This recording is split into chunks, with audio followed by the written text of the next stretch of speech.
Hello, in front of me I've got Samsung SmartTV and Samsung Galaxy A73. In this video I'll show you how to cut screen from smartphone to TV using YouTube app.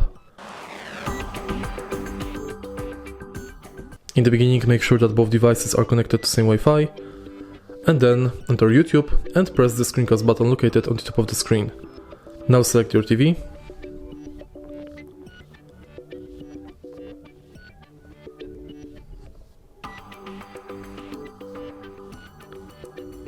And now when devices are connected, you can play any music you want on your smartphone and it will be displayed on the TV.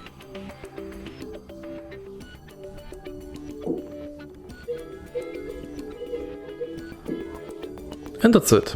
If you find this video helpful, please leave like, comment and subscribe.